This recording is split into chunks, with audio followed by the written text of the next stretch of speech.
These buildings here were built somewhere in the neighborhood of 1890 something to 1910 or 12. The sound of silence on Main Street is deafening. We have a ghost town now. Shop after shop abandoned. I never thought Fair Bluff would flood. The troubles that live inside these walls, devastating. We can't save the buildings. They cannot be fixed and repaired. You ever get that little ball in there, snatch it up. All right, you good. Randy Britt owns the local hardware store. He opened a small room in the back of his shop to try to help folks out. But when you step into the front of the store, the reality of post-Hurricane Florence Fair Bluff becomes apparent. I figured it's going, we'll get maybe an inch or two in here. And then, it just kept rising and rising and rising. And so when it was about that deep, I came in here and I toted out my computers and I grabbed one saw. And I was in shock. A similar story a few stores over. The local beauty shop that nearly recovered from Hurricane Matthew when Florence flooded it again. After Hurricane Matthew, I cried for the whole day, thinking about all that money that I had invested that was going to be a lifetime investment for my daughter. But after Hurricane Florence come through, we can't save the buildings. This small town of Fair Bluff sits right on the South Carolina border. About a half a century ago, it was a bustling community. This is where tobacco farmers brought their crops to drop them off at the warehouses. But as that industry changed, the town needed to change as well.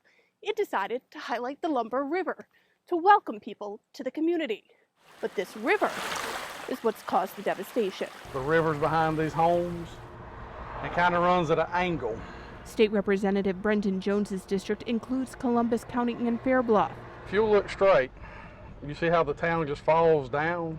He took us out in what he called his hurricane truck to show us around this struggling community. There's not one business left open on this main street. Home after home abandoned. A lot of this was rental property. Nobody ever anticipated needing flood insurance in Fair Bluff. And in fact, the town hasn't seen flooding like this since the 1920s. Is this whole neighborhood empty? Whole neighborhood. I think one couple may have came back, but that's it. Every house is abandoned. They were beyond repair. They lost everything. They had no reason to stay. And there's still actually people in hotels right now in Lumberton.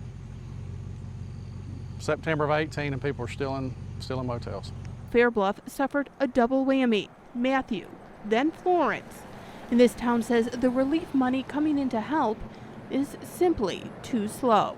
We're broke, and we're going to every avenue we can to get funding from everybody that we can.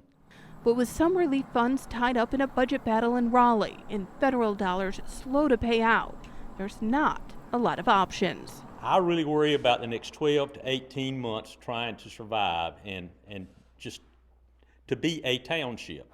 The town, should the money become available, plans to move to higher ground.